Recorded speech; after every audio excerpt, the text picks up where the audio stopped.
The word tea appears in Queen Victoria's journals 7,587 times. By the end of her reign, tea had become an integral part of British national identity, but the beverage's origins aren't actually British at all. So how did tea's reputation change so drastically? My name is Lenore, and I'm the Victorienne. Today's topic was suggested by Julie Evans.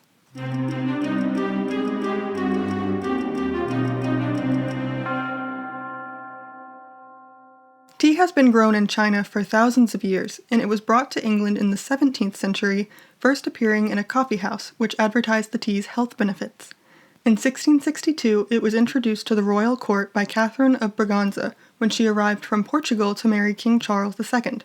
This made the beverage popular with the aristocracy, and for a long time it was prohibitively expensive, meaning only the aristocracy could consume it. The drink grew more popular in the 18th century when people began adding in milk and sugar to improve the taste, something the Chinese didn't do. At the time, sugar was still an expensive luxury, and the upper classes consumed heaps of it until health experts finally realized it wasn't doing their health any favors. So, having sugar in moderation was encouraged, and having a bit of it in tea became fashionable.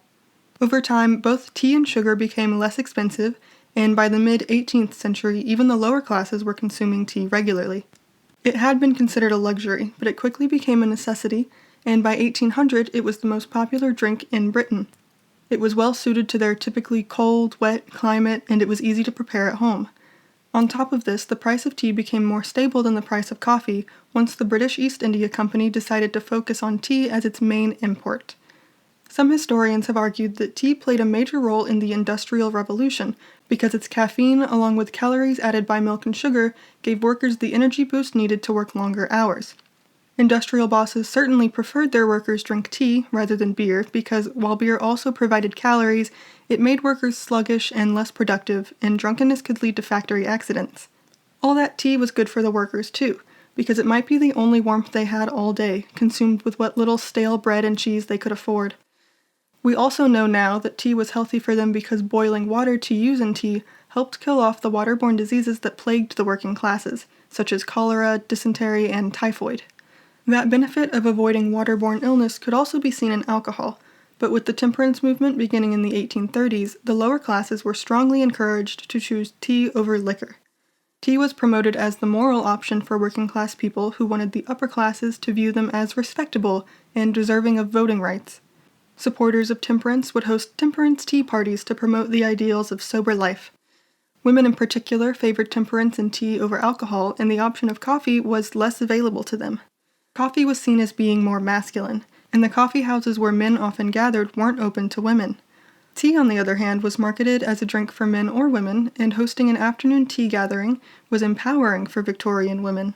It was an excuse for them to socialize without men present, and it was one of the only social occasions in which women, not men, were in charge. Tea was so strongly associated with women and domestic life that even aristocratic women would pour their tea instead of having a servant do it. As the historians Alan and Iris McFarlane wrote, "She who wields the teapot has a powerful weapon in her hand, and even the most bullying of men will defer to her during that limited period." Of course, as with just about anything women do, socializing over tea was criticized and men teased them for it. Tea parties became associated with female gossip and were slangily referred to as tabby parties. The beverage was sometimes referred to as scandal broth or scandal potion, and some writers used tea in their literature to imply that a woman was either vapid or of loose character. The political writer and pamphleteer William Cobbett even said, "The gossip of the tea table is no bad preparatory school for the brothel," and "the girl that has been brought up merely to boil the tea kettle and to assist in the gossip inseparable from the practice is a mere consumer of food, a pest to her employer and a curse to her husband, if any man be so unfortunate as to affix his affections upon her." Harsh words. This opinion that having tea led a woman to immorality was especially strong in Ireland, where moral reformers were strongly against tea drinking.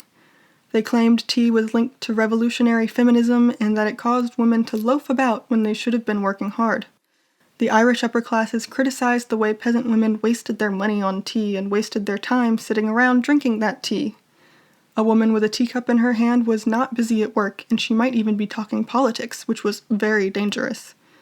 Those Irish moral reformers were unsuccessful in getting women to drop their tea drinking habit, and today the Republic of Ireland is second only to the Republic of Turkey in tea consumption. One thing those moral reformers were correct about was tea's link to feminism. Tea shops and tea rooms across the United Kingdom played a large role in the women's suffrage movement. While the Twinings brand has claimed they opened the first tea shop in the 18th century, the first tea shop as we know them today was opened in 1864 by a female manager of London's Aerated Bread Company. Most tea shops and tea rooms catered more to women than to men because the shops were restaurants which respectable women could patronize without male chaperones.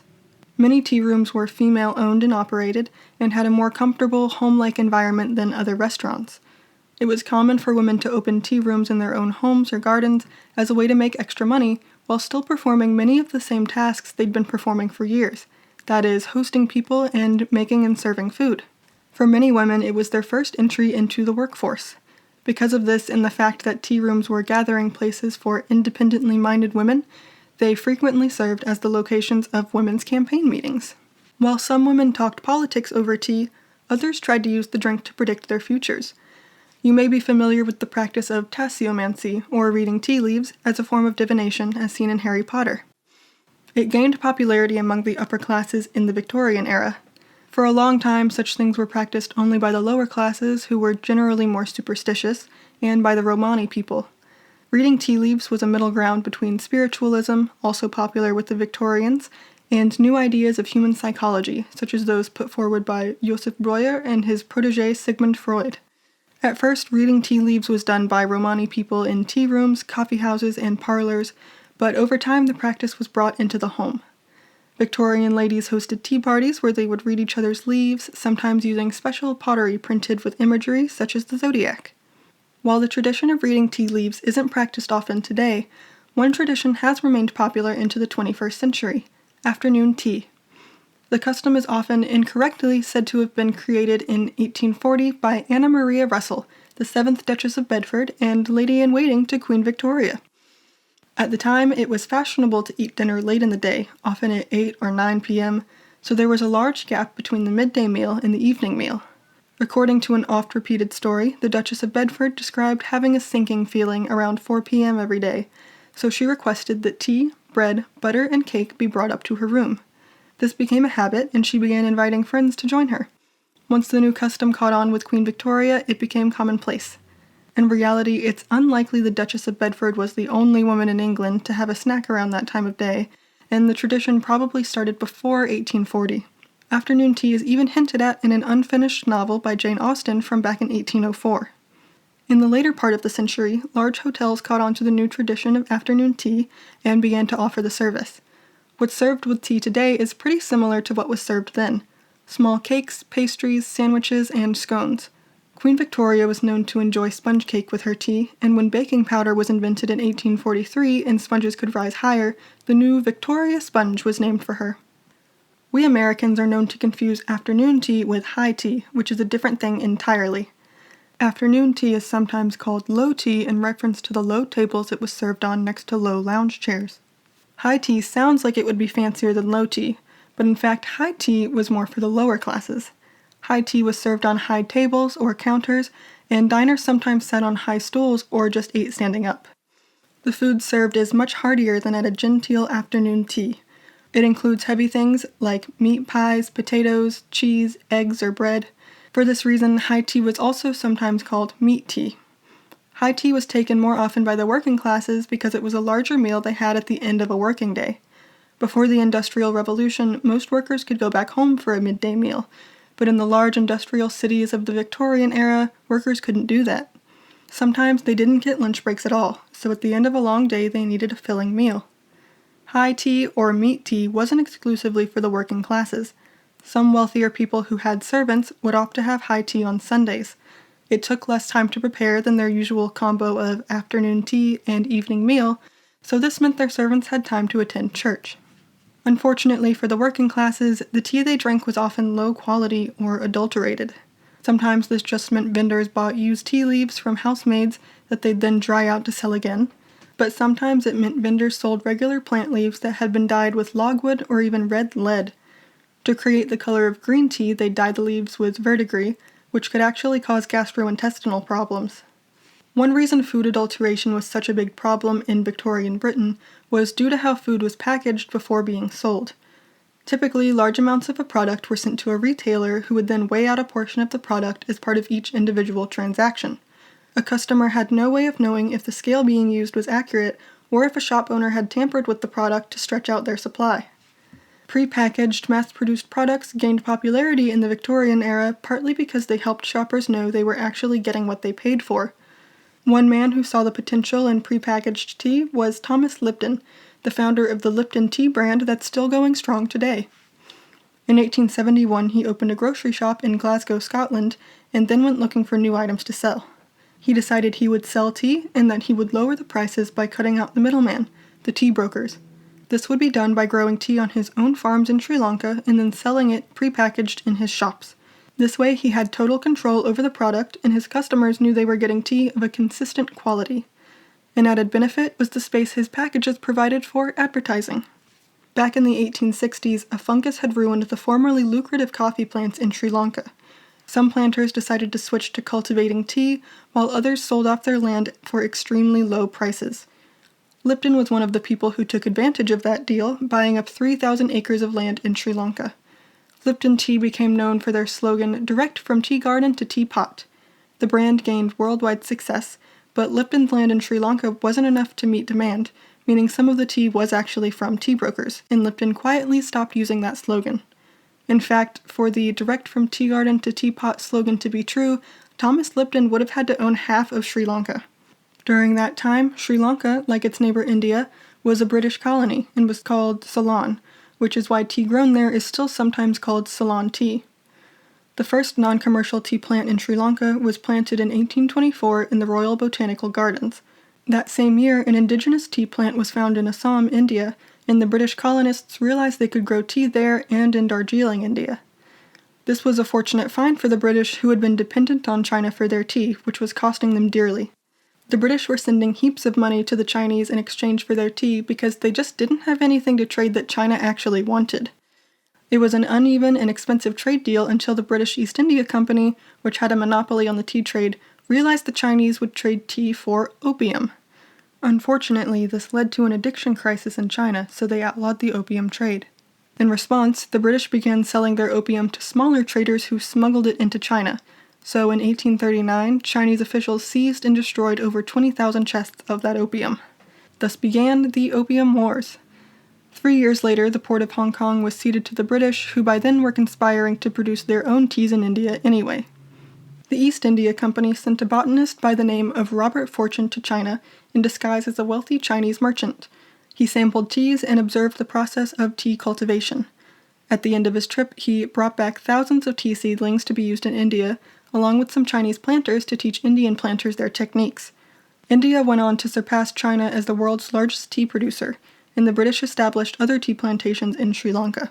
The British colonists argued that by taking Indian land and using it to cultivate tea, they were raising the peasants' standard of living and doing these poor people a favor.